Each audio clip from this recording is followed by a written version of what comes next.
સરળ રાજયોગ સ્વામી વિવેકાનંદ. પ્રકરણ પહેલું. રાજયોગના 6 પાઠો.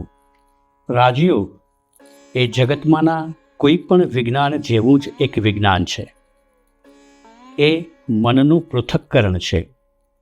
ઇન્દ્રિયાતીત જગતની હકીકતોનું સંકલન છે અને તેથી આધ્યાત્મિક જગતનું ચણતર કામ છે. જગતના બધા મહાન આધ્યાત્મિક ઉપદેશકોએ કહ્યું છે, હું જોઉં છું અને જાણું છું. ઈશુ, પોલ અને પીટર વગેરે પોતે ઉપદેશેલા આધ્યાત્મિક સત્યોના સાક્ષાત અનુભવનો દાવો કરેલો છે. આ અનુભૂતિ યોગ દ્વારા થાય છે. સ્મૃતિ કે ચેતના બેમાંથી એકેય અસ્તિત્વની મર્યાદા રૂપ બની શકે નહીં. ચેતનાથી પણ પર એક અવસ્થા છે. આ અતિચેતન અવસ્થા અને અચેતન અવસ્થા બંને ઇન્દ્રિયજન્ય જ્ઞાનથી રહિત છે, પરંતુ તેમની વચ્ચે ભેદ વિશાળ છે. આ ભેદ અજ્ઞાન અને જ્ઞાન વચ્ચેના ભેદ જેટલો છે. યોગને તર્કગમ્ય રીતે એક વિજ્ઞાન તરીકે રજૂ કરો. મનની એકાગ્રતા સર્વ જ્ઞાનનું મૂળ છે. યોગ ભૌતિક પદાર્થને આપણા ગુલામ બનાવતા શીખવે છે અને એમ જ હોવું જોઈએ. યોગ એટલે ધૂસરીએ યોજવું, જોડવું, એટલે કે માનવ આત્માને પરમાત્મા કે ઈશ્વર સાથે જોડવો. મન ચેતનાની અંદર અને ચેતનાની નીચે કાર્ય કરે છે. આપણે જેને ચેતના કહીએ છીએ તે આપણી પ્રકૃતિ રૂપી એક અનંત સાંકળ માહેની એક કડી માત્ર છે. આપણો આ અહમ ચેતનાના કેવળ થોડાક ભાગને અને અચેતનાના વિશાળ વિસ્તારને આવરે છે, જ્યારે તેના ઉપર અને ઘણે અંશે તેનાથી અજ્ઞાત એવી સમાધિની અતિચેતન ભૂમિકા છે. એકનિષ્ઠ અભ્યાસ દ્વારા મનના એક પછી એક થર આપણી સમક્ષ ઉઘડતા જાય છે અને પ્રત્યેક થર આપણી પાસે નવી વસ્તુઓ પ્રગટ કરે છે. આપણને લાગે છે કે જાણે નવી સૃષ્ટિઓ આપણી સમક્ષ રચાઈ રહી છે, નવી શક્તિઓ આપણા હાથમાં મુકાતી આવે છે. પણ આપણે માર્ગમાં અટકી જવું ન જોઈએ, અથવા તો આપણી સમક્ષ હીરાની ખાણ પડેલી હોય ત્યારે આ કાચના મણકાથી આપણી જાતને અંજાઈ જવા દેવી ન જોઈએ. માત્ર ઈશ્વર જ આપણું ધ્યેય છે. ઈશ્વર પ્રાપ્તિમાં નિષ્ફળ જઈએ એ આપણો વિનાશ છે. સફળતા ઈચ્છતા અભ્યાસીને 3 બાબત જરૂરી છે. પહેલી, આ જગતમાં અને પરલોકમાં ભોગના સર્વ વિચારોને છોડી દો. માત્ર ઈશ્વર અને સત્યની જ કાળજી રાખો. આપણે અહીં સત્ય જાણવા માટે છીએ. ભોગને પશુઓ માટે રાખી દો. તેઓ તેમાં જેટલો આનંદ પામે છે તેટલો આનંદ આપણને કદી નહીં આવે. માનવ બુદ્ધિશાળી પ્રાણી છે અને જ્યાં સુધી મૃત્યુ પર વિજય પ્રાપ્ત કરે નહીં, જ્ઞાન પ્રાપ્ત કરે નહીં, ત્યાં સુધી તેણે પ્રયત્ન કરીએ જ રાખવો જોઈએ. નિષ્ફળ વ્યર્થ વાતોમાં તેણે પોતાની શક્તિને ખર્ચી નાખવી ન જોઈએ. સમાજની અને લોકમતની પૂજા એ મૂર્તિ પૂજા છે. આત્માને લિંગ નથી, દેશ નથી, સ્થળ નથી, કાળ નથી. બીજી બાબત, સત્ય અને ઈશ્વરને જાણવા માટેની તીવ્ર ઈચ્છા. ડૂબતો માણસ જેમ શ્વાસને ઝંખે તેટલી ઉત્કટતાથી ઈશ્વર અને સત્યને માટે આતુર બનો. તેટલી ઉત્કટતાથી તેને માટે ઝંખો. કેવળ ઈશ્વરને ઈચ્છો, બીજું કંઈ સ્વીકારો નહીં. ધ્યાન રાખો કે આભાસ તમને હવે પછી છેતરી ન જાય. તમામ બાબતો તરફથી દૃષ્ટિ પાછી વાળીને માત્ર ઈશ્વરને જ શોધો. ત્રીજી બાબત, 6 પ્રકારનો અભ્યાસ. ષટ સંપત્તિ. પહેલી, મનને બહાર જતું અટકાવવું એટલે કે શમ. બીજી, ઇન્દ્રિયોને સંયમમાં રાખવી એટલે કે દમ. ત્રીજી, મનને અંતર્મુખ બનાવવું, ઉપરતિ. ચોથી, બબડાટ કર્યા વિના પ્રત્યેક વસ્તુ સહન કરવી, તિતિક્ષા. પાંચમી, એક જ વિચારમાં મનને કેન્દ્રિત કરવું. તમારી સમક્ષના વિષયને લઈને તેનું જ ચિંતન કરો, તેને કદી છોડો નહીં, સમયની ગણતરી કરો નહીં. આ છે શ્રદ્ધા. અને છઠ્ઠી, તમારી સાચી પ્રકૃતિનો સતત વિચાર કરો, વહેમનો ત્યાગ કરો. તમારા પોતામાં લઘુતા છે એ માન્યતાથી તમારી જાતને મોહગ્રસ્ત બનાવો નહીં. ઈશ્વર સાથે તમારી એકતાની તમને સાચી અનુભૂતિ થાય નહીં ત્યાં સુધી રાત દિવસ તમારા સાચા સ્વરૂપ વિશે તમારી જાતને કહ્યા કરો. આ છે સમાધાન. આ અભ્યાસ વિના કંઈ પણ પરિણામ પ્રાપ્ત કરી શકાય નહીં. નિર્વિશેષ તત્વની અનુભૂતિ થઈ શકે, પરંતુ આપણે તેને કદી વ્યક્ત કરી શકીએ નહીં. જે ઘડીએ આપણે તેને વ્યક્ત કરવાનો પ્રયત્ન કરીએ તે જ ઘડીએ આપણે તેને મર્યાદિત એટલે કે શાંત બનાવીએ છીએ. તે નિર્વિશેષ રહેતું નથી. આપણે ઇન્દ્રિયોની સીમાથી પર જવાનું જ છે. બુદ્ધિથી પણ પર જવું જ પડશે. આ કરવાની શક્તિ આપણામાં છે જ. 1 સપ્તાહ સુધી પ્રાણાયામના પ્રથમ પાઠનો અભ્યાસ કર્યા પછી શિષ્યએ ગુરુને પોતાની અવસ્થા કહેવી. પ્રકરણ 2, પહેલો પાઠ. વ્યક્તિત્વના વિકાસને માટે આ પાઠ છે. પ્રત્યેકના વ્યક્તિત્વને ઘડવાની જરૂર છે. સૌ કોઈ કેન્દ્રમાં એકત્રિત થશે.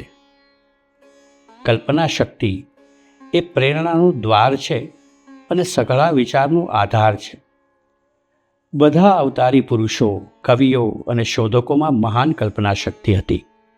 પ્રકૃતિનું સ્પષ્ટીકરણ આપણી અંદર રહેલું છે. પથ્થર બહાર પડે છે, પરંતુ ગુરુત્વાકર્ષણ આપણી અંદર રહેલું છે, બહાર નહીં. નાત્યશ્નતસ્તુ યોગોસ્તિના ચેકાંત મનશ્નત ન ચાતિ સ્વપ્નશીલસ્ય જાગ્રતો નૈવ ચાર્જુન. ગીતા અધ્યાય 6, શ્લોક 16.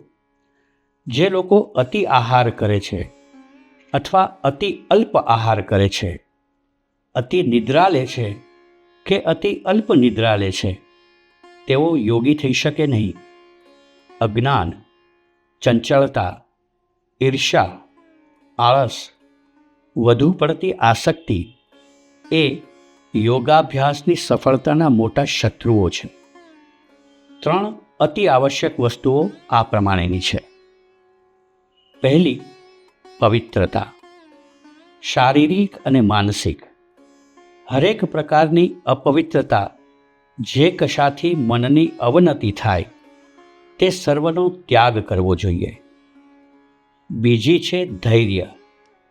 પ્રારંભમાં અદ્ભુત અનુભૂતિઓ થશે, પણ તે બધી નિવૃત્ત થઈ જશે. કઠિનમાં કઠિન સમય આ છે, પણ તેને મક્કમ રીતે વળગી રહો.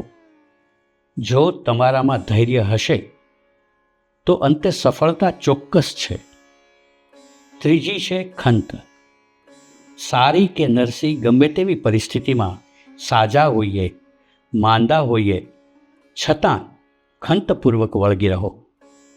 અભ્યાસમાં 1 દિવસનો પણ અંતરાય પાડો નહીં. અભ્યાસ માટેનો સારામાં સારો સમય છે દિવસ અને રાત્રિનો સંધિકાળ. આપણા શરીરની વધઘટ વચ્ચેનો સૌથી શાંત સમય ઊંઘ પૂરી કરીને ઉઠવાની પહેલાંની અવસ્થાનો સંધિકાળ. જો આમ ન થઈ શકે તો ઊંઘથી ઉઠ્યા પછી અને ઊંઘી જતાં પહેલાં અભ્યાસ કરો. નિત્ય સ્નાન વગેરે શારીરિક શુદ્ધિ ઘણી જ આવશ્યક છે. સ્નાન કર્યા પછી આસન સ્થિર કરીને બેસો. એટલે કે એવી કલ્પના કરો કે તમે ખડકની જેમ દ્રઢ છો. કશું પણ તમને હલાવી શકે નહીં. માથું, ખભા અને બેઠક સીધી લીટીમાં રાખો અને કરોડને મુક્ત રાખો. યોગની સર્વ ક્રિયા તેની અંદર ચાલે છે. એટલે તેમાં ખલેલ થવી ન જોઈએ. પગના અંગૂઠાથી શરૂ કરીને તમારા શરીરના પ્રત્યેક ભાગને સંપૂર્ણ તરીકે કલ્પો. મનમાં આવું ચિત્ર ખડું કરો. જો તમને ઠીક લાગે તો આમ કરતાં કરતાં પ્રત્યેક ભાગને સ્પર્શ કરતા જાઓ. પ્રત્યેક ભાગ સંપૂર્ણ છે, કશી પણ ખામી વિનાનો છે, એવું ચિંતન કરતાં કરતાં ક્રમે ક્રમે નીચેથી ઉપર જતાં જતાં માથા સુધી પહોંચો. ત્યાર પછી સમગ્ર શરીરને કોઈ પણ પ્રકારની ખામી વગરનું માનો. સત્ય પ્રાપ્તિ માટે ઈશ્વરે તમને આપેલું સાધન માનો. સંસાર સાગર ઓળંગીને સનાતન સત્યને કિનારે પહોંચવા માટે આ શરીરરૂપી નાવ ઈશ્વરે તમને આપેલ છે એવી ધારણા કરો. આમ કર્યા પછી બંને નસકોરાં વડે ઊંડો શ્વાસ લો, પછી બહાર કાઢો અને પછી બની શકે ત્યાં સુધી શ્વાસને બહાર રોકી રાખો. 4 વાર આવા બહિર પ્રાણાયામ કરો. ત્યાર પછી સ્વાભાવિક રીતે શ્વાસ લો અને પ્રકાશ માટે પ્રાર્થના કરો. પછી બેઠા બેઠા 10 કે 15 મિનિટ સુધી આ પ્રમાણે ધ્યાન કરો. ઓમ તત્સવિતુર્વરેણ્યમ ભર્ગો દેવસ્ય ધીમહિ ધિયો યો નઃ પ્રચોદયાત. આ વિશ્વના સર્જનહારના પવિત્ર તેજનું હું ધ્યાન ધરું છું. મારા મનમાં તે પ્રકાશ આપો. તમારા યોગના અનુભવો તમારા ગુરુ સિવાય કોઈને પણ કહો નહીં. બને તેટલું ઓછું બોલો. સદ્ગુણોનું ચિંતન કરો. આપણે જેવા વિચાર કરીએ તેવા બનવા તરફ આપણું વલણ થાય છે. પવિત્ર વસ્તુનું ધ્યાન સર્વ માનસિક અશુદ્ધિઓને બાળી નાખવામાં સહાયક છે. જેઓ યોગી નથી તેઓ બધા ગુલામ છે. મુક્ત બનવા માટે આપણે એક પછી એક બંધનો તોડવા જોઈએ. ઇન્દ્રિયાતીત તત્વને સૌ કોઈ પામી શકે છે. જો ઈશ્વર સત્ય હોય તો સત્ય હકીકત તરીકે તેની અનુભૂતિ આપણને થવી જ જોઈએ. આત્મા જો હોય તો તેને આપણે અવશ્ય જોઈ શકીએ, જરૂર અનુભવી શકીએ. જો આત્મા હોય તો તેને શોધવાનો એકમાત્ર માર્ગ એ છે કે શરીર ન હોય તેવું કંઈક બનવું જોઈએ.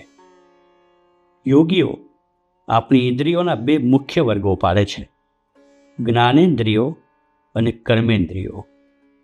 મન અથવા અંતઃકરણના 4 પ્રકાર છે. પહેલો છે મન.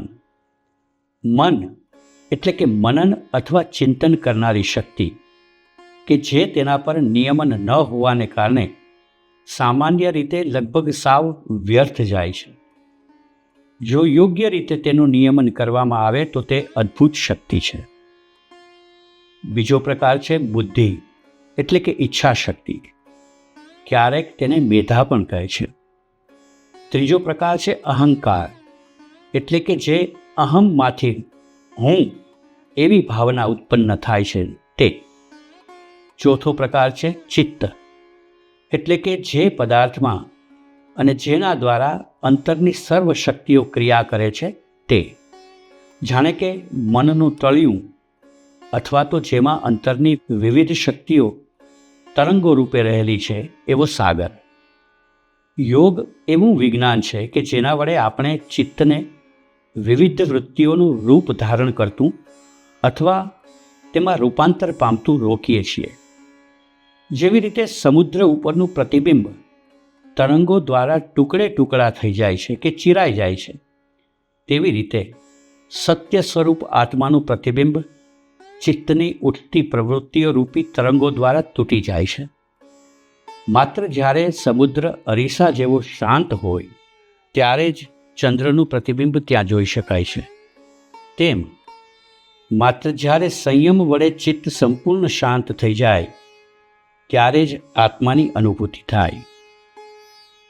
મન એ શરીર નથી, જો કે જળ પદાર્થનું એક વધુ સૂક્ષ્મ સ્વરૂપ છે. શરીર વડે એ કાયમ બદ્ધ નથી. પ્રસંગોપાત તેનાથી આપણે અલગ પડીએ છીએ. તે પરથી આ બાબત સાબિત થાય છે. ઇન્દ્રિયોના સંયમ દ્વારા આપણે ઈચ્છાનુસાર આમ કરતાં શીખી શકીએ. જ્યારે આપણે તે સંપૂર્ણ રીતે કરી શકીએ ત્યારે આપણે વિશ્વને નિયમનમાં રાખીએ, કારણ કે ઇન્દ્રિયો આપણી સમક્ષ જે લાવે છે તે જ આપણું જગત છે. સ્વતંત્રતા વધુ ઉચ્ચ કોટીના પ્રાણીની કસોટી છે. જ્યારે તમે ઇન્દ્રિયોના બંધનમાંથી છૂટો ત્યારે આધ્યાત્મિક જીવનની શરૂઆત થાય. જેના પર ઇન્દ્રિયો સત્તા ચલાવે તે સંસારી છે, ગુલામ છે. આપણા ચિત્તને જો તરંગોમાં વિભક્ત થતું આપણે સંપૂર્ણપણે અટકાવી શકીએ તો આપણા દેહ ધારણનો અંત આવે. લાખો વર્ષ સુધી આ શરીરને રચવા માટે આપણે એટલી બધી મહેનત કરી છે કે તે મથામણમાં તેમના દ્વારા પૂર્ણત્વ પ્રાપ્ત કરવાનો, તેમને ધારણ કરવાનો જે સાચો હેતુ છે તે તો આપણે ભૂલી જ ગયા છીએ. આપણે એવું માનતા થઈ ગયા છીએ કે આપણા પ્રયાસોનું અંતિમ ધ્યેય છે શરીર ધારણ કરવું. તે આનું નામ માયા. આ ભ્રાંતિ આપણે તોડવી જોઈએ અને આપણા મૂળ હેતુ તરફ વળી આપણે અનુભૂતિ કરવી જોઈએ કે આપણે દેહ નથી, પણ દેહ આપણો દાસ છે. મનને દેહભાવમાંથી બહાર કાઢતા શીખો તથા દેહથી એ પૃથક છે એમ જોતા શીખો. આપણે દેહમાં સંવેદન અને પ્રાણશક્તિનું આરોપણ કરીએ છીએ અને પછી તેને જીવંત અને સાચો માનીએ છીએ. એટલા બધા લાંબા સમયથી આપણે એને ધારણ કરતા આવ્યા છીએ કે એ આપણી સાથે એકરૂપ નથી એ હકીકત આપણે ભૂલી જઈએ છીએ. આપણી ઈચ્છાનુસાર શરીરને મૂકી દેવામાં અને તેને આપણા માલિક તરીકે નહીં પણ આપણા ગુલામ તરીકે, આપણા સાધન તરીકે સમજવામાં સહાયભૂત થવા માટે યોગ છે. માનસિક શક્તિઓને નિયમનમાં રાખવી એ યોગાભ્યાસનો પ્રથમ મહાન ઉદ્દેશ છે અને એ શક્તિઓને કોઈ પણ વિષય પર પૂરેપૂરી તાકાતથી એકાગ્ર કરવી એ બીજો ઉદ્દેશ છે. જો તમે બહુ બોલબોલ કર્યા કરો તો તમે યોગી નહીં થઈ શકો. પ્રકરણ 3, બીજો પાઠ.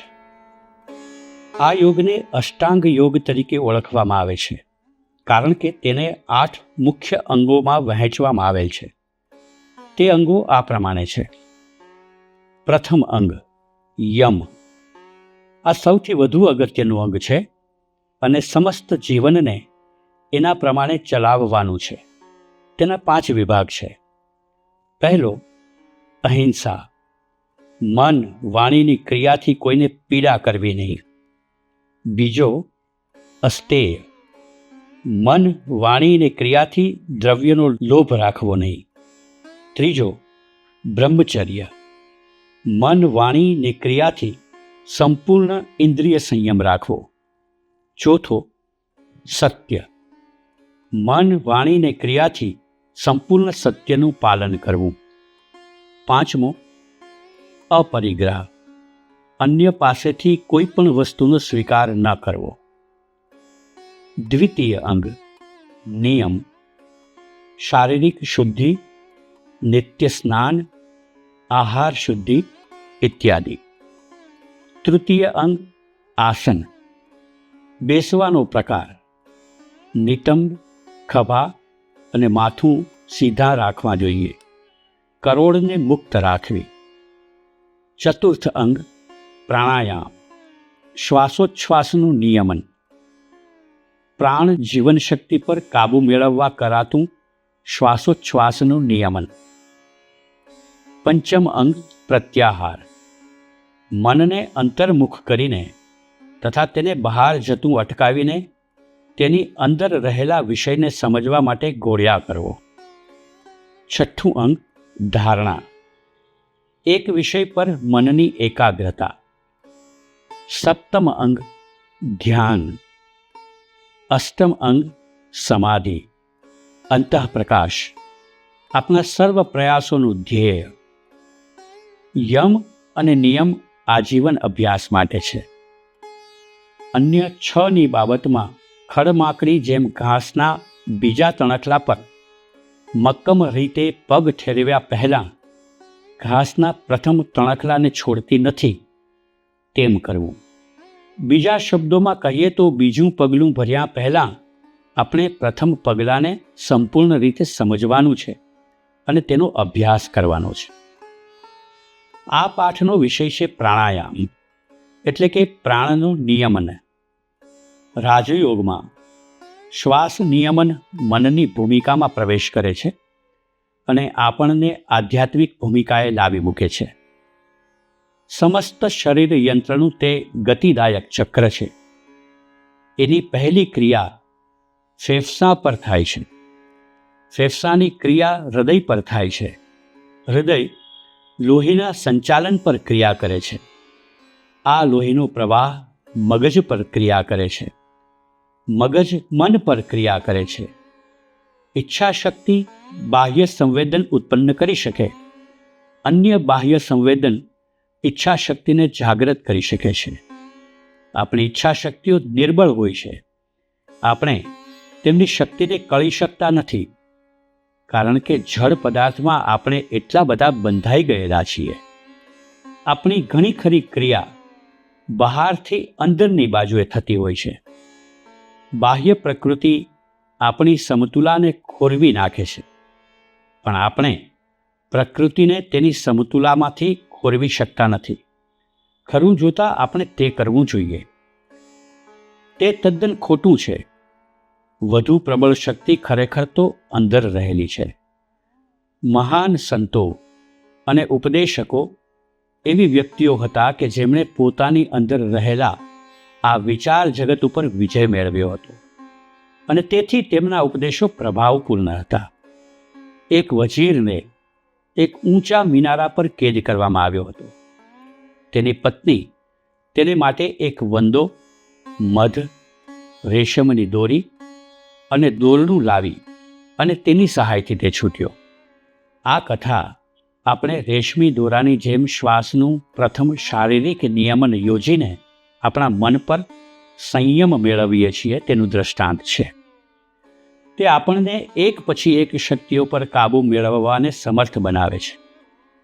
અંતે એકાગ્રતાનું દોરડું આપણને શરીરના કેદખાનામાંથી મુક્ત કરે છે અને આપણે મુક્ત થઈએ છીએ.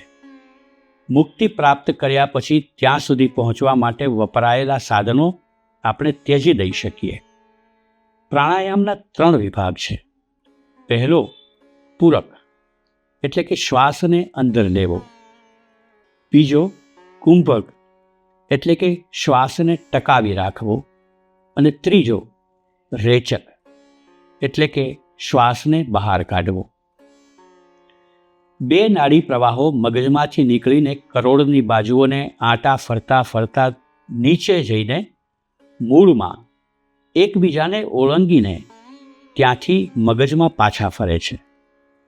આમાંનો એક નાડી પ્રવાહ પિંગલા સૂર્ય નાડી મગજના ડાબા ગોળાર્ધમાંથી શરૂ થાય છે. મગજના મૂળ પાસે ઓળંગીને કરોડની જમણી બાજુએ જાય છે અને અંગ્રેજી આડા આશરાની અર્ધી આકૃતિ, એટલે કે શૂન્યની જેમ કરોડના મૂળ ફરી ઓળંગે છે.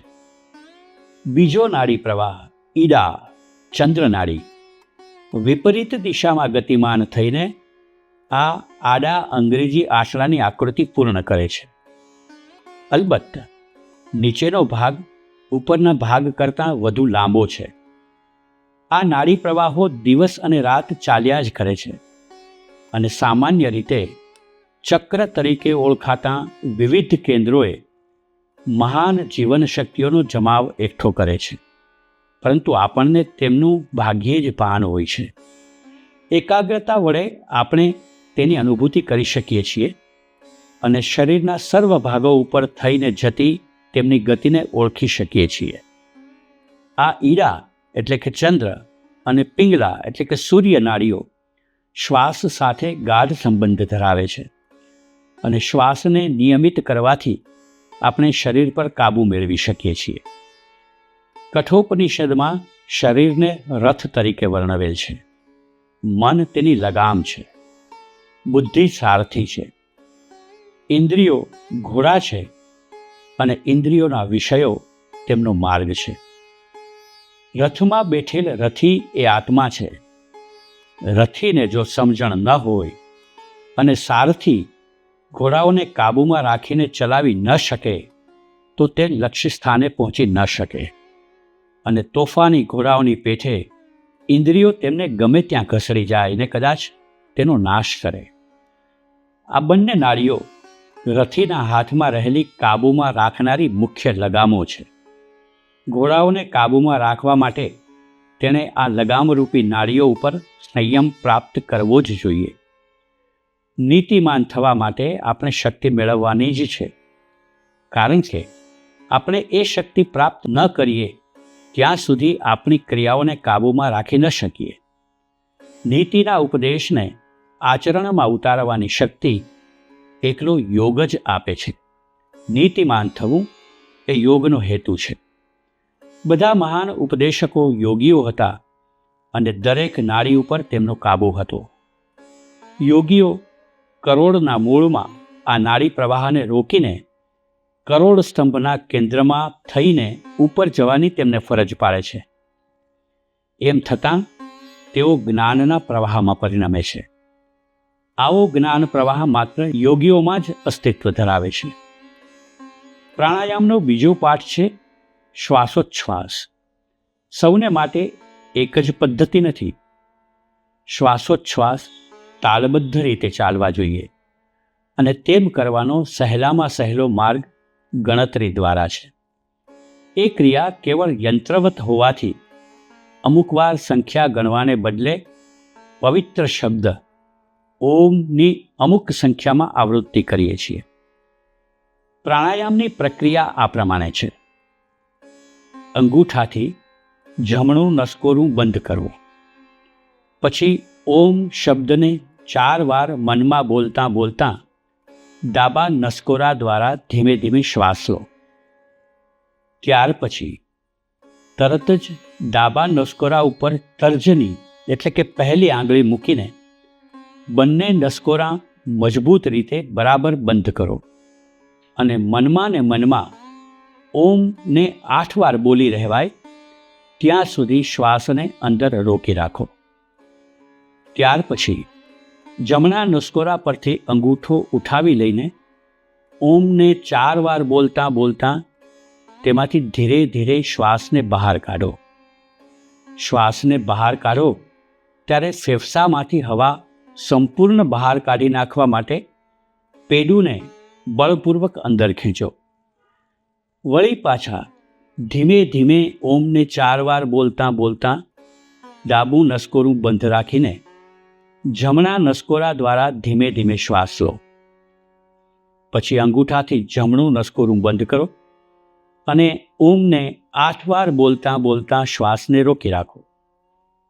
પછી ડાબું નસકોરું ખુલ્લું કરો અને પહેલાંની જેમ ઓમને 4 વાર બોલતાં બોલતાં ધીમે ધીમે શ્વાસને અંદરથી બહાર કાઢો. દરેક બેઠકે આ આખી પ્રક્રિયા 2 વાર કરો. એટલે કે દરેક નસકોરા દ્વારા 2 વાર એ રીતે 4 પ્રાણાયામ કરો. તમે આસને બેસો તે પહેલાં પ્રાર્થનાથી આરંભ કરવો એ વધારે સારું છે. 1 અઠવાડિયા સુધી આ અભ્યાસની જરૂર છે જ. ત્યાર પછી ક્રમે ક્રમે શ્વાસનો સમય વધારતા જાઓ, પણ પરસ્પરનું પ્રમાણ એનું એ જ જાળવો. એટલે કે જો તમે પૂરક શ્વાસ અંદર લેતી વખતે ઓમને 6 વાર બોલો તો કુંભક એટલે કે શ્વાસને અંદર રોકી રાખતી વખતે 12 વાર ઓમનું ઉચ્ચારણ કરો. આ અભ્યાસ આપણને વધુ આત્મપરાયણ, વધુ નિષ્પાપ અને વધુ પવિત્ર બનાવશે. કોઈ પણ આડે માર્ગે ચડી જશો નહીં, તેમજ યોગિક સિદ્ધિ શોધતા ફરશો નહીં. પ્રેમ જ એકમાત્ર શક્તિ છે કે જે આપણી પાસે રહે છે અને વૃદ્ધિ પામે છે. રાજયોગ દ્વારા જેને ઈશ્વર પ્રાપ્તિ કરવી હોય તે માનસિક, શારીરિક, નૈતિક અને આધ્યાત્મિક એમ દરેક રીતે સબળ હોવો જોઈએ. એ દૃષ્ટિએ તમે દરેક પગલું ભરજો. લાખોમાંથી એકાદ આત્મા જ કહેશે, હું સંસારને પેલે પાર જઈને ઈશ્વરમાં એક થઈશ. બહુ જ થોડા માણસો સત્યની સામે ટકી શકે છે. પરંતુ કોઈ પણ બાબતને સિદ્ધ કરવી હોય તો આપણે સત્યને ખાતર પ્રાણ અર્પણ કરવાને તૈયાર રહેવું જોઈએ. પ્રકરણ 4, ત્રીજો પાઠ. કુંડલિની. આત્માની જળ પદાર્થ તરીકે નહીં, પરંતુ તેના સાચા સ્વરૂપે અનુભૂતિ કરો. આપણે આત્માનો શરીર તરીકે જ વિચાર કર્યા કરીએ છીએ, પણ આપણે તેને ઇન્દ્રિય અને મનથી પૃથક કરવો જોઈએ. ત્યારે જ આપણે જાણી શકીએ કે આપણે મૃત્યુરહિત છીએ. પરિવર્તન એ કાર્યકારણના દ્વૈતને સ્વીકારીને જ ચાલે છે. એટલે પરિવર્તનશીલ સર્વ કંઈ વિનાશી જ હોવું જોઈએ. આ સાબિત કરે છે કે શરીર અવિનાશી થઈ શકે નહીં, મન પણ નહીં, કારણ કે બંને સતત પરિવર્તન પામ્યા કરે છે. કેવળ પરિવર્તન રહિત તત્વ જ અવિનાશી હોઈ શકે, કારણ કે તેના ઉપર કંઈ પણ અસર કરી શકતું નથી. આપણે અવિનાશી તત્વ બનતા નથી, પણ આપણે તે છીએ જ. પરંતુ માયાનું જે આવરણ સત્યને અજ્ઞાનથી ઢાંકી રાખે છે, તેને દૂર કરવાનું છે. શરીર એટલે પદાર્થ રૂપે પરિણમેલો વિચાર. ઈડા અને પિંગલા નાડીઓ શરીરના સર્વ અવયવોને શક્તિ પહોંચાડે છે. વધારાની શક્તિ સામાન્ય રીતે જ્ઞાનતંતુના કેન્દ્રો તરીકે ઓળખાતા કરોડ સ્તંભની અંદર રહેલા અમુક કેન્દ્રો એટલે કે ચક્રોમાં એકઠી થાય છે.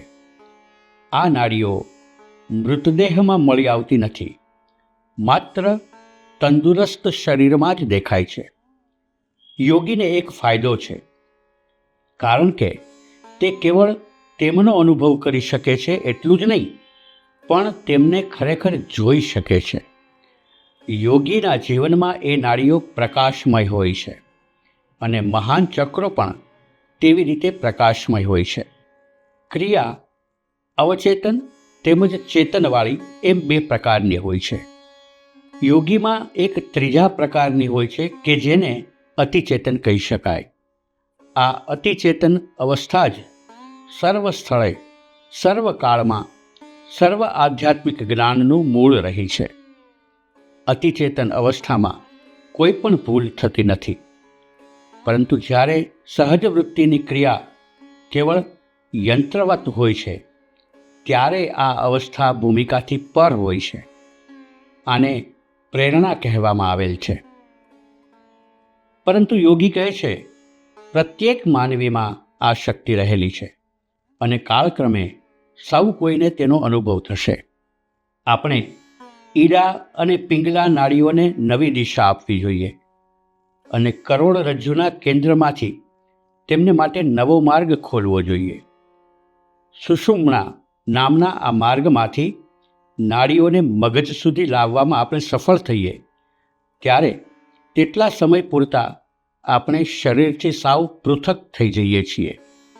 કરોડના મૂળમાં ત્રિકાષ્ઠી એટલે કે ત્રિકોણ આકારનું હાડકું પાસેનું જ્ઞાનતંતુ કેન્દ્ર એટલે કે મૂળાધાર સૌથી વધુ અગત્યનું છે. પ્રજનન શક્તિની પ્રજનન ધાતુનું એ સ્થાન છે, અને યોગીઓ તેને ત્રિકોણની અંદર ગૂંચળું વાળીને રહેલ નાનકડા સર્પના પ્રતીક દ્વારા ઓળખે છે. આ સૂઈ રહેલા સર્પને કુંડલિની કહેવામાં આવે છે, અને આ કુંડલિનીને જગાડવી એ રાજયોગનું સમગ્ર ધ્યેય છે. એ બળવાન પ્રજનન શક્તિને પશુની કક્ષામાંથી ઊંચે ચડાવીને જ્યારે માનવ શરીરના મહાન ગતિયંત્રરૂપ મગજમાં લઈ જવામાં આવે અને ત્યાં સંગ્રહિત કરવામાં આવે, ત્યારે તે ઓજસ અથવા આધ્યાત્મિક શક્તિ બને છે. સઘળા શુભ વિચારો, સર્વ પ્રાર્થનાઓ આ પશુ શક્તિના અમુક ભાગને ઓજસમાં ફેરવી નાખે છે, અને આપણને આધ્યાત્મિક શક્તિ આપવામાં સહાય કરે છે. આ ઓજસ જ સાચો માનવ છે, અને માનવ પ્રાણીઓમાં આ ઓજસનો સંગ્રહ કરી શકવાનું શક્ય છે. જે વ્યક્તિમાં સમસ્ત પશુતુલ્ય પ્રજનન શક્તિનું ઓજસમાં રૂપાંતર થયેલ હોય તે દેવ છે. તેની વાણીમાં પ્રભાવ હોય છે અને તેના શબ્દો જગતનો ઉદ્ધાર કરે છે. યોગી એવી કલ્પના કરે છે કે આ સર્પરૂપી કુંડલીની ધીમે ધીમે નીચેના ચક્રથી ઉપરના ચક્રે ચડતા ચડતા છેવટે સૌથી ઉચ્ચ ચક્ર સહસ્રાર શીર્ષસ્થ ગ્રંથિ પિનિયલ ગ્લેન્ડ સુધી પહોંચે છે. જ્યાં સુધી આ પ્રજનન શક્તિનું માનવની અંદર રહેલી આ સર્વોચ્ચ શક્તિનું ઓજસમાં રૂપાંતર થાય નહીં, ત્યાં સુધી કોઈ પણ સ્ત્રી કે પુરુષ સાચી રીતે આધ્યાત્મિક થઈ શકે નહીં. કોઈ પણ બળને સર્જી શકાય નહીં, તેનું માત્ર દિશા પરિવર્તન થઈ શકે.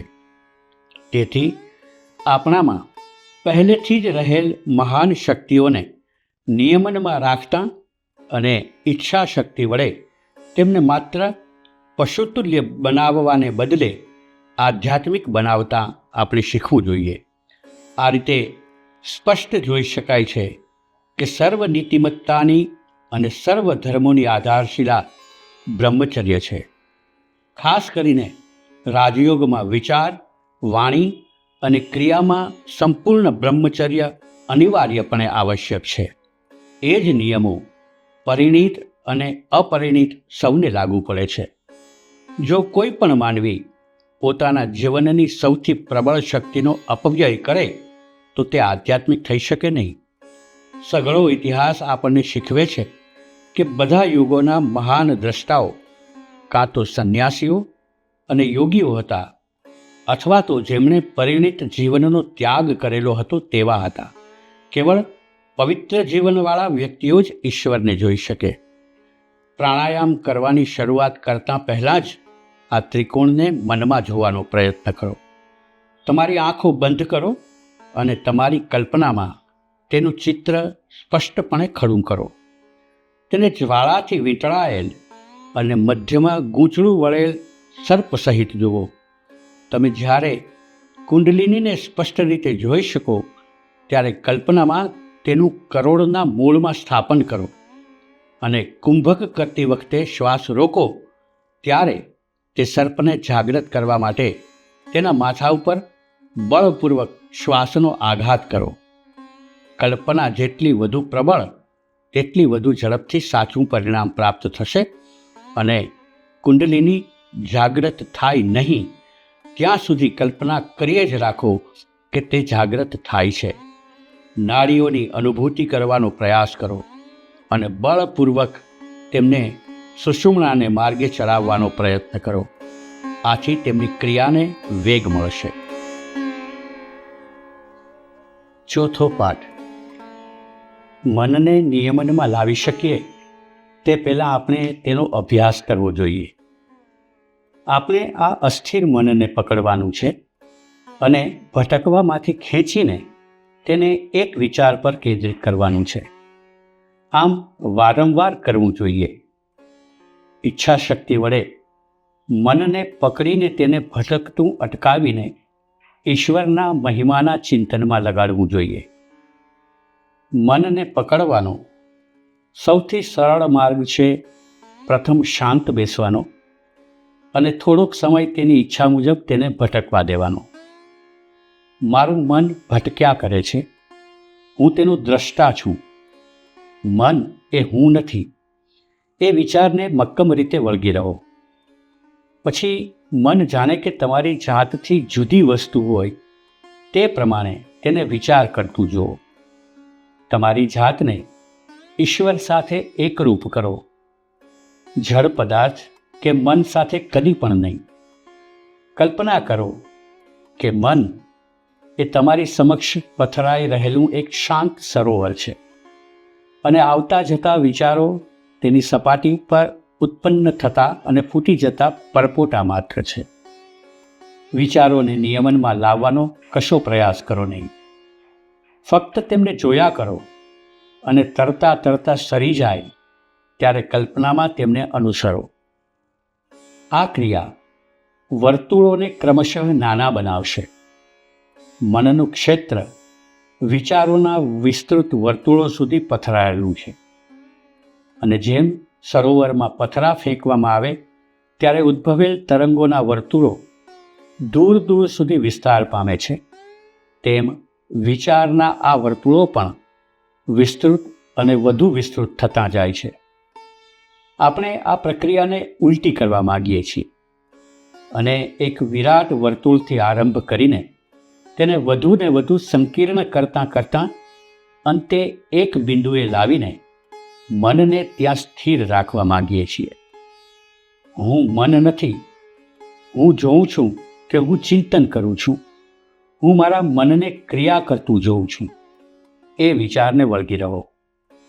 એમ કરવાથી તમારા વિચાર અને સંવેદનની સાથેની તમારી અભિન્નતાનો ખ્યાલ દિન પ્રતિદિન ઘટશે અને છેવટે તમે તમારી જાતને મનથી સાવ પૃથક કરી શકશો અને એ મન તમારાથી જુદી વસ્તુ છે તેમ ખરેખર જાણી શકશો.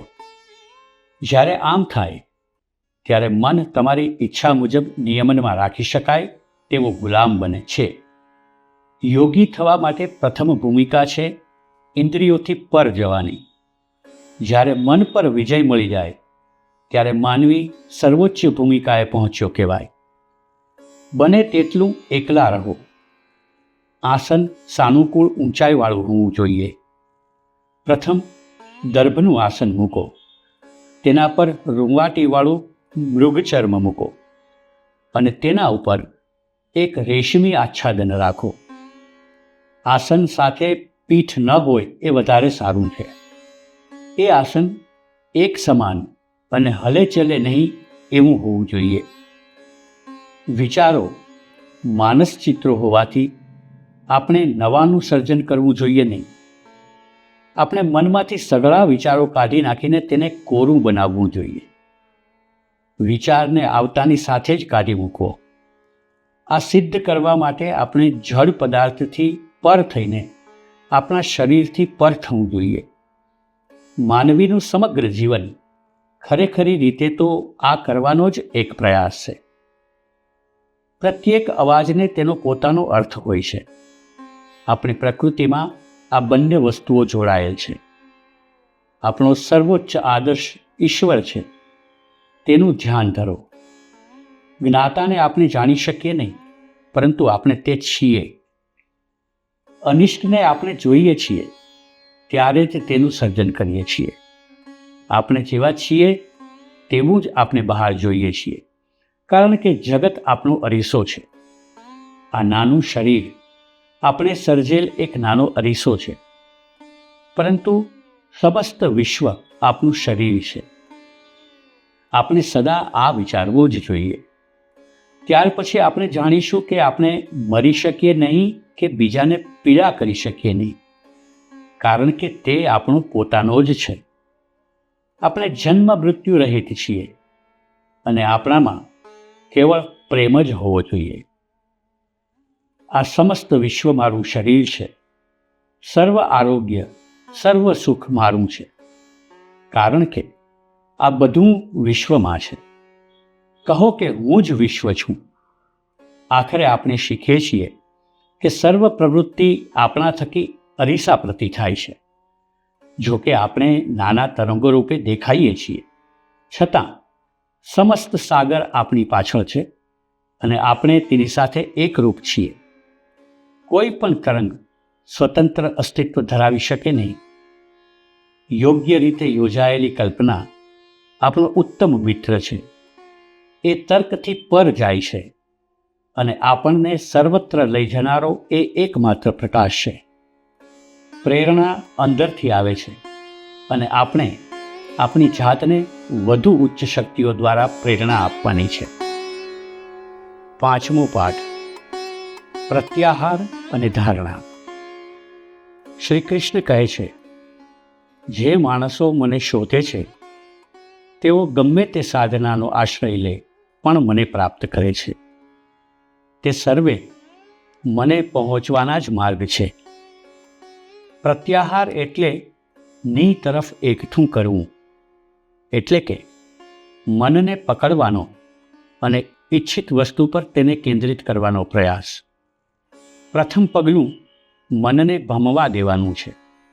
તેના પર દ્રષ્ટિ રાખો. જુઓ કે તે શું વિચારે છે.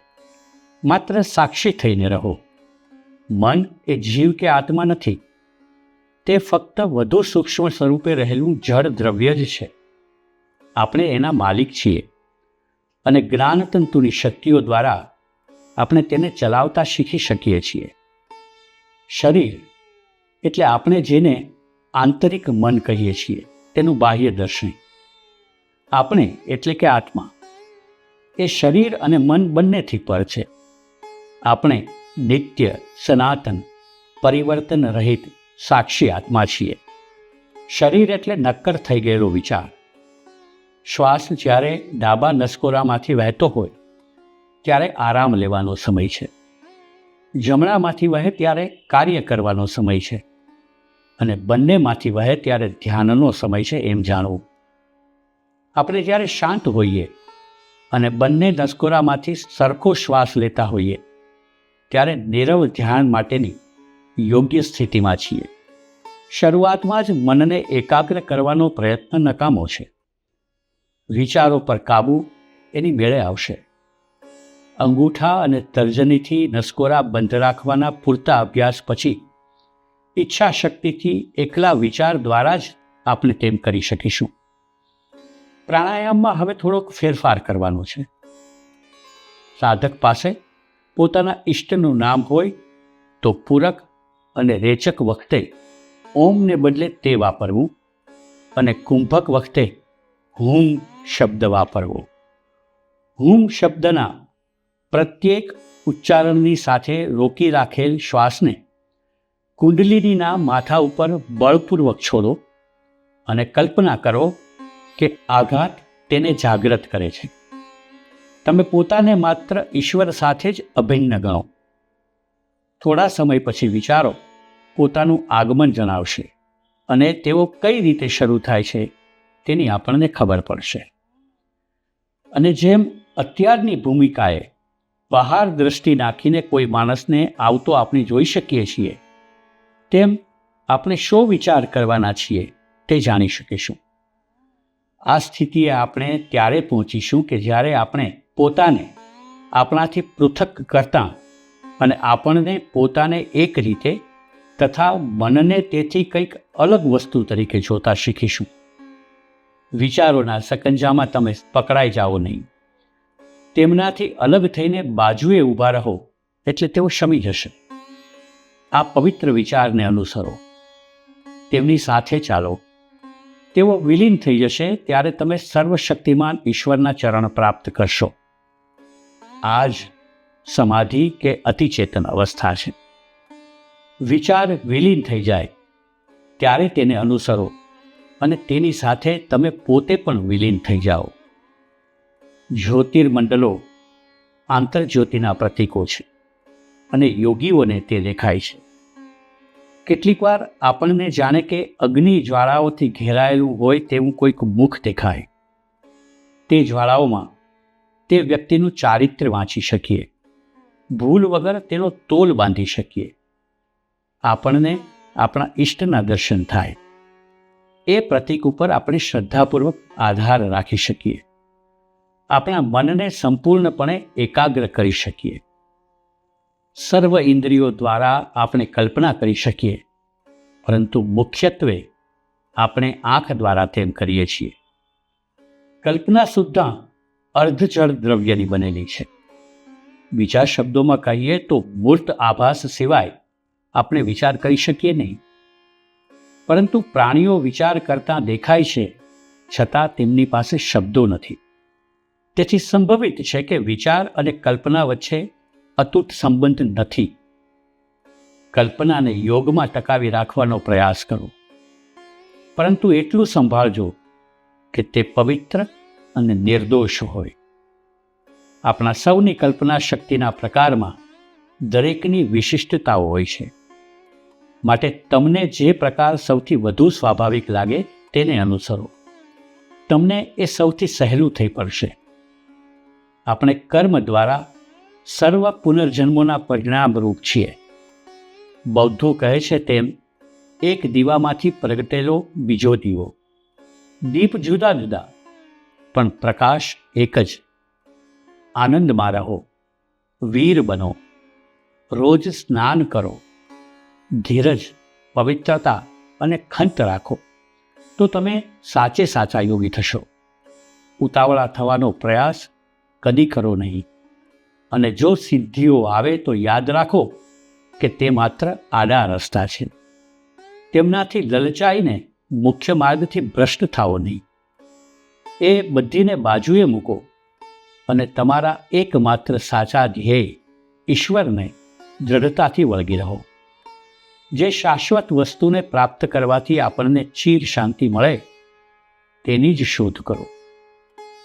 સર્વને પામી ચૂક્યા હોવાથી પામવા માટે પ્રયાસ કરવા જેવું કંઈ રહેતું નથી, અને આપણે સદા મુક્ત અને પૂર્ણ સતમાં, કેવળ સત, કેવળ ચિત્ત, કેવળ આનંદમાં છીએ. છઠ્ઠો પાઠ, સુષુમ્ણા. સુષુમ્ણા ઉપર ધ્યાન કરવું ઘણું ઉપયોગી છે. તમને તેનું દર્શન પણ પ્રાપ્ત થાય છે. આ જ શ્રેષ્ઠ માર્ગ છે, અને પછી તમે તેના ઉપર લાંબા સમય સુધી ધ્યાન કરો. કરોડરજ્જુમાંથી પસાર થતો આ જીવંત માર્ગ, મોક્ષના જે આ માર્ગ દ્વારા આપણે કુંડલિનીને જગાડવાની છે, તે એક અતિ સૂક્ષ્મ અને અત્યંત પ્રકાશમય તંતુ છે. યોગીની પરિભાષામાં સુષુમ્ણા નાડીના બે છેડા બે કમળમાં હોય છે. નીચેનું કમળ કુંડલિનીના ત્રિકોણને આસપાસ વીંટળાઈ રહેલું છે, અને ટોચ ઉપરનું કમળ મગજમાં શીર્ષસ્થ ગ્રંથિને ઘેરીને રહેલું છે. આ બંને વચ્ચે રસ્તા પરના વિશ્રામ સ્થાન જેવા બીજા 4 કમળ રહેલા છે. તે આ પ્રમાણે છે. છઠ્ઠું, શીર્ષસ્થ ગ્રંથિમાં સહસ્રાર. પાંચમું, આંખો વચ્ચે આજ્ઞા. ચોથું, ગળાને તળિયે વિશુદ્ધ. ત્રીજું, હૃદય સપાટીએ અનાહત. બીજું, નાભી સામે મણિપુર. અને પહેલું, કરોડનું મૂળ, મૂળાધાર. આપણે પ્રથમ કુંડલિનીને જાગૃત કરવી જોઈએ. ત્યાર પછી એક કમળથી બીજા કમળ સુધી તેને ધીમે ધીમે ચડાવતા અંતે મગજ સુધી પહોંચાડવી.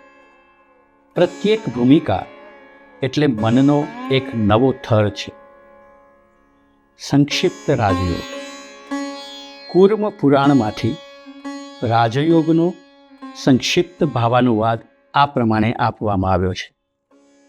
યોગરૂપી અગ્નિ મનુષ્યની આસપાસ રહેલું પાપનું પિંજર બાળી નાખે છે. તેનાથી જ્ઞાન શુદ્ધ થાય છે અને નિર્વાણની પ્રત્યક્ષ પ્રાપ્તિ થાય છે. યોગમાંથી જ્ઞાન આવે છે.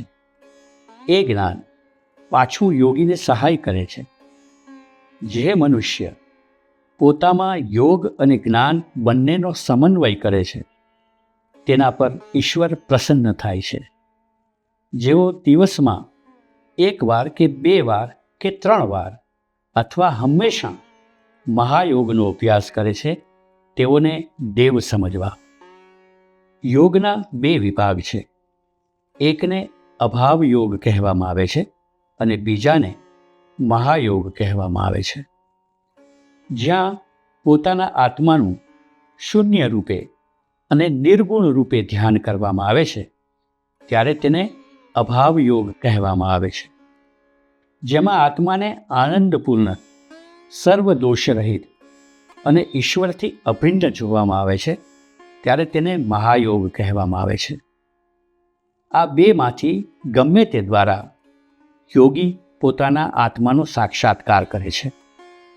જે બીજા યોગો વિશે આપણે વાંચીએ છીએ અને સાંભળીએ છીએ, તે આ ઉત્તમોત્તમ મહાયોગ કે જેમાં યોગી પોતાને અને સમગ્ર વિશ્વને ઈશ્વર રૂપે જુએ છે, તેની સાથે મુકાવાને યોગ્ય નથી. સઘળા યોગોમાં આ યોગ સર્વોચ્ચ છે. યમ, નિયમ, આસન, પ્રાણાયામ, પ્રત્યાહાર, ધારણા, ધ્યાન અને સમાધિ એ રાજયોગના પગથિયાં છે. તેમાંથી યમ એટલે અહિંસા, સત્ય, અસ્તેય, બ્રહ્મચર્ય અને અપરિગ્રહ આમનું પાલન કરવાથી ચિત્ત શુદ્ધ થાય છે. કોઈ પણ જીવતા પ્રાણીને મન, વચન અને કર્મથી કદી દુઃખ ન પહોંચાડવું તેનું નામ અહિંસા. અહિંસા પરમો ધર્મ. સમસ્ત સૃષ્ટિ પ્રત્યે આ અહિંસાની ભાવના વડે મળતા સુખ કરતાં વધુ મોટું બીજું કોઈ સુખ નથી. સત્ય વડે આપણને કર્મના ફળ પ્રાપ્ત થાય છે. સત્ય દ્વારા સર્વ કંઈ મળે છે.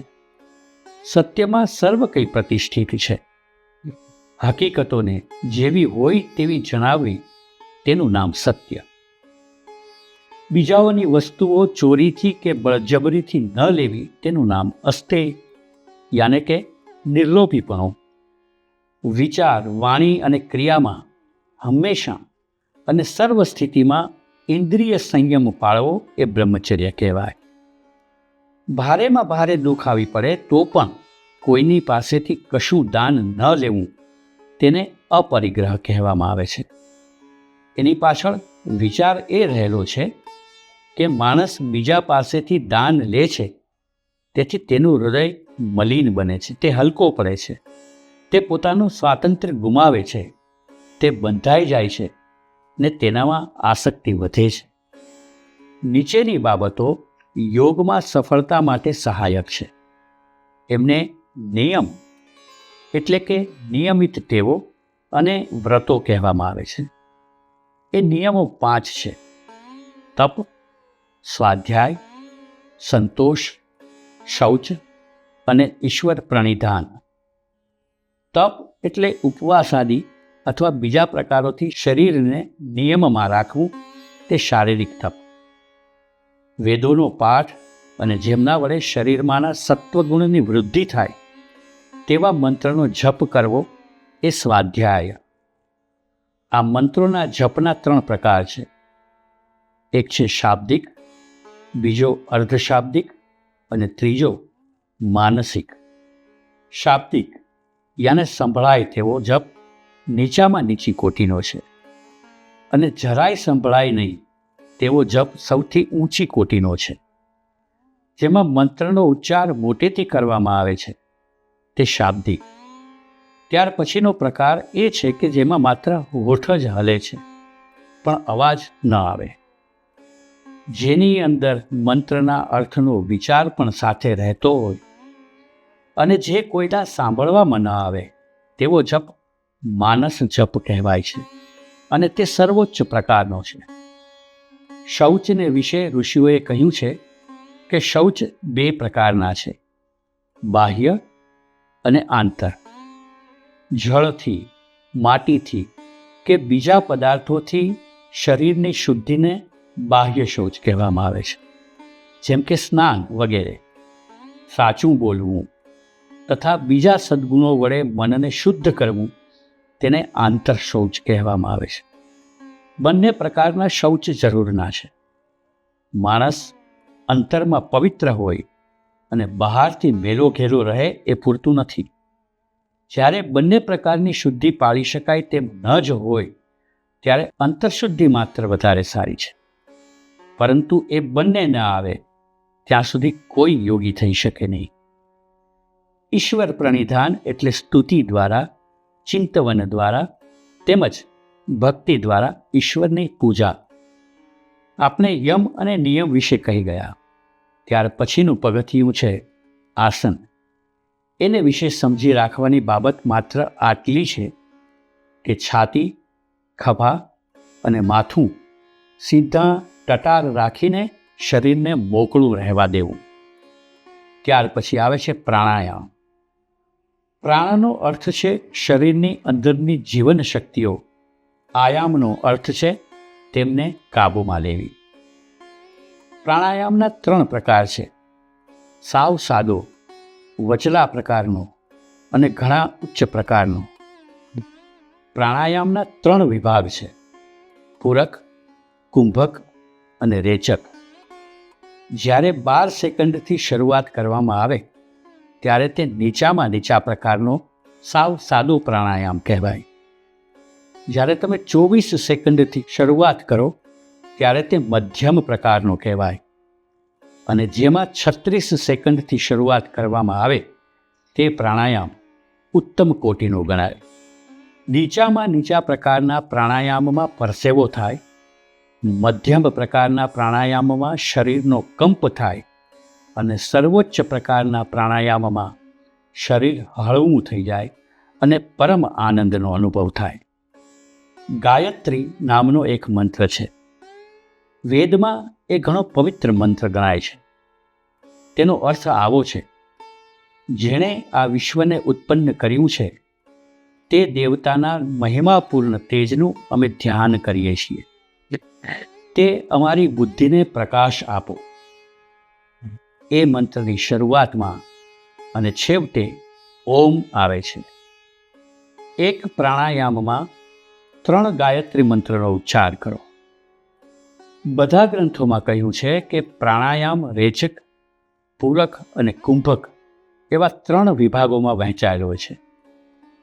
રેચક એટલે શ્વાસને બહાર છોડવો, પૂરક એટલે શ્વાસને અંદર લેવો, અને કુંભક એટલે શ્વાસને અંદર પૂરી રાખવો.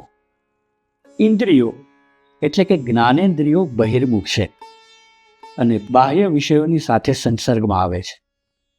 એ ઇન્દ્રિયોને ઈચ્છા શક્તિના કાબુ નીચે લાવવી તેને પ્રત્યાહાર કહેવામાં આવે છે. મનને હૃદય કમળ અથવા મસ્તકના મધ્યભાગ પર સ્થિર કરવું તેને ધારણા કહેવામાં આવે છે. એક જ સ્થાનને આધારભૂત કરીને તે જ સ્થાન પૂરતા મર્યાદિત રહેવાથી એક વિશિષ્ટ પ્રકારના માનસિક તરંગો ઉઠે છે. આ તરંગો બીજા પ્રકારના તરંગોમાં સમાઈ જતા નથી, પણ ક્રમે ક્રમે પ્રબળ થાય છે. જ્યારે બીજા બધા તરંગો પાછા હટતા જાય છે અને છેવટે લય પામી જાય છે, ત્યાર પછી આ બધા વિવિધ તરંગો જોડાઈ જઈને એક થઈ જાય છે અને મનમાં તે એક જ તરંગ રહે છે. આને ધ્યાન કહેવામાં આવે છે.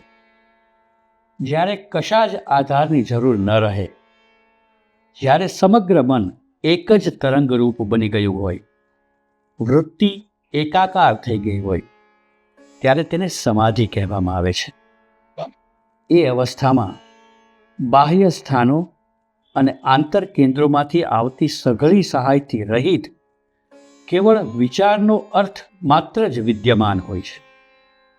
મધ્ય કેન્દ્ર પર મનને જો 12 સેકન્ડ સુધી સ્થિર કરી શકાય તો એ એક ધારણા થાય.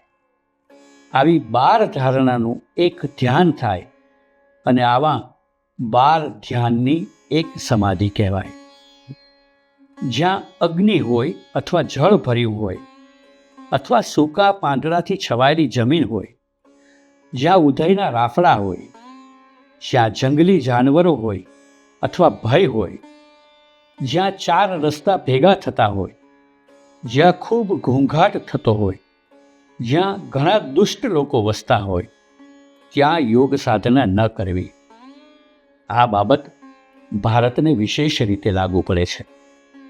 જ્યારે શરીરમાં ખૂબ આળસ આવતી હોય કે અસ્વસ્થતા હોય, અથવા જ્યારે મન ઘણું દુઃખી અને શોકમાં હોય, ત્યારે યોગનો અભ્યાસ ન કરવો. એવી જગ્યાએ જવું કે જે સારી રીતે ગુપ્ત હોય અને જ્યાં લોકો આવીને તમને ખલેલ ન પહોંચાડે. ગંદા સ્થાન પસંદ ન કરવા. તેના કરતાં સુંદર દૃશ્યવાળી જગા અથવા તમારા ઘરમાં જે ઓરડો સુંદર હોય તે પસંદ કરવો.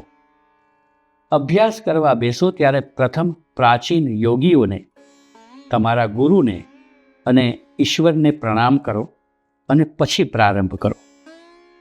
ધ્યાન વિશે કહેવાઈ ગયું. હવે શેના પર ધ્યાન કરવું તેના થોડાક દાખલાઓ આપવામાં આવે છે.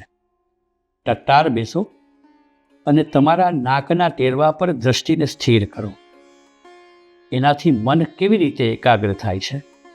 આંખની સાથે સંબંધિત 2 જ્ઞાનતંતુઓ પર કાબૂ મેળવવાથી મનની પ્રતિક્રિયાના ક્ષેત્ર પર કાબૂ મેળવવામાં અને એ રીતે ઈચ્છા શક્તિ પર કાબૂ મેળવવામાં સાધક કેવી રીતે આગળ વધે છે તે આપણે આગળ ઉપર જોઈશું.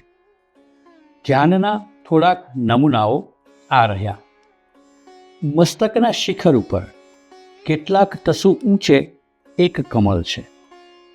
તેના કેન્દ્રમાં સદ્ગુણ છે અને જ્ઞાન તેની દાંડી છે. એ કમળની 8 પાંખડીઓ તે યોગની અષ્ટસિદ્ધિઓ છે. અંદર પુંકેસર અને સ્ત્રીકેસર રૂપે ત્યાગ છે.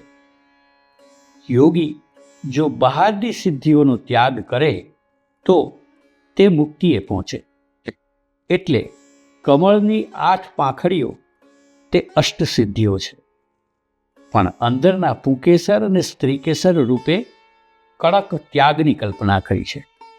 સર્વ સિદ્ધિઓનો ત્યાગ. એ કમળની અંદરના ભાગમાં સુવર્ણ રંગનું સર્વશક્તિમાન ઇન્દ્રિયાતીત ઓમ, જેનું નામ છે એવું અવર્ણનીય ચારેકોર તેજના અંબારથી ઘેરાયેલું પ્રકાશમય પરમ તત્વ રહેલ છે એમ ચિંતન કરો. તેના પર ધ્યાન કરો. બીજા એક પ્રકારનું ધ્યાન કરવામાં આવે છે. હૃદયની અંદરમાં એક અવકાશની કલ્પના કરો અને એ અવકાશની મધ્યમાં એક અગ્નિશિખા બળી રહી છે તેવી કલ્પના કરો.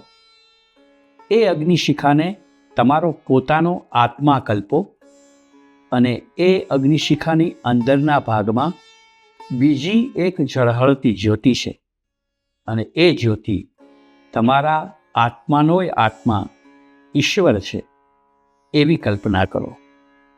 હૃદયમાં તેના ઉપર ધ્યાન કરો. બ્રહ્મચર્ય, અહિંસા, કટ્ટરમાં કટ્ટર દુશ્મન પ્રત્યે પણ ક્ષમા, સત્ય, ઈશ્વરમાં શ્રદ્ધા, આ બધી જુદી જુદી વૃત્તિઓ છે. આ બધી જ વૃત્તિઓમાં તમે સંપૂર્ણ ન હો તો પણ ડરવું નહીં. પ્રયત્ન કરી રાખો તો એ બધી આવશે. જેણે સર્વ આસક્તિનો, સર્વ ભયનો અને સર્વ ક્રોધનો પરિત્યાગ કર્યો છે, જેનો સમગ્ર અંતરાત્મા ઈશ્વરમાં મગ્ન થયો છે, જેણે ઈશ્વરનું શરણ લીધું છે, જેનું હૃદય પવિત્ર થયું છે, તે ગમે તે ઈચ્છા લઈને ઈશ્વર પાસે જશે તો પણ ઈશ્વર તે પૂર્ણ કરશે. માટે જ્ઞાન દ્વારા, ભક્તિ દ્વારા અથવા ત્યાગ દ્વારા ઈશ્વરની ઉપાસના કરો. જે કોઈને ધિક્કારતો નથી, જે સૌનો મિત્ર છે, જે સર્વ ઉપર દયા રાખે છે, જેને પોતાનું એવું કંઈ જ નથી, જે અહંકારથી રહિત છે, જે સુખ અને દુઃખમાં સમચિત્ત છે, જે ક્ષમાવાન છે, જે સદા સંતોષી છે, જે હંમેશા યોગસ્થ રહીને કર્મ કરે છે, જેનું મન કાબૂમાં છે, જેની ઈચ્છા શક્તિ દૃઢ છે, જેના મન અને બુદ્ધિ મારામાં સમર્પિત છે, એ મારો પ્રિય ભક્ત છે. જે કોઈને ઉદ્વેગ કરાવતો નથી, જે કોઈથી ઉદ્વેગ પામતો નથી, જે હર્ષ, ક્રોધ, ભય અને ચિંતાથી મુક્ત છે, તે ભક્ત મને પ્રિય છે. જે બીજા કશા પર અવલંબન રાખતો નથી, જે પવિત્ર અને ચતુર છે, જે શુભ અથવા અશુભ પ્રત્યે બેપરવા છે, જે કદી દુઃખી થતો નથી, જેણે પોતાને માટેના સર્વ પ્રયાસોનો ત્યાગ કર્યો છે, જે નિંદા અને સ્તુતિ બંનેમાં સમાન ભાવનાવાળો છે, જે શાંત અને વિચારશીલ છે, જે કંઈ આપોઆપ આવી મળે તેનાથી જ સંતોષ પામે છે, જે ઘર વિનાનો છે કારણ કે આખું જગત તેનું ઘર છે, જેની મતિ સ્થિર છે, એ મારો પ્રિય ભક્ત છે. આવા માણસો જ યોગી થાય. નારદ નામે એક દેવર્ષિ હતા. જેમ મનુષ્યોમાં ઋષિઓ, મહાન યોગીઓ હોય છે, તેમ દેવોમાં પણ મહાન યોગીઓ હોય છે.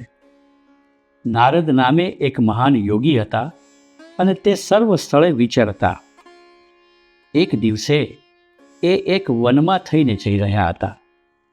ત્યાં તેમણે એક માણસને જોયો તો તે ધ્યાનમાં બેઠેલો હતો અને તેની આસપાસ ઉધઈનો રાફડો જામી ગયો હતો.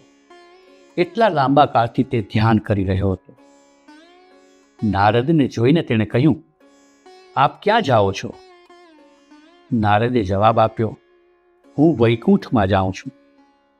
એ સાંભળીને પેલા તપસ્વીએ કહ્યું, ત્યારે ભગવાનને પૂછી જોજો કે મારા પર ક્યારે દયા કરશે અને મને ક્યારે મુક્તિ મળશે.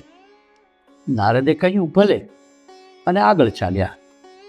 થોડે ચાલતા નારદે બીજા એક માણસને જોયો. તે નાચતો, કૂદતો અને કીર્તન કરતો હતો. નારદને જોઈને તેણે કહ્યું, અરે નારદજી, ક્યાં ચાલ્યા? તેનો અવાજ અને બોલવાની રીત પાગલ જેવી હતી. નારદે જવાબ આપ્યો, હું વૈકુંઠમાં જાઉં છું. એ સાંભળીને પેલો બોલ્યો, ત્યારે કૃપા કરીને ભગવાનને પૂછજો કે હું ક્યારે મુક્ત થઈશ. નારદે કહ્યું, ભલે, અને ચાલતા થયા.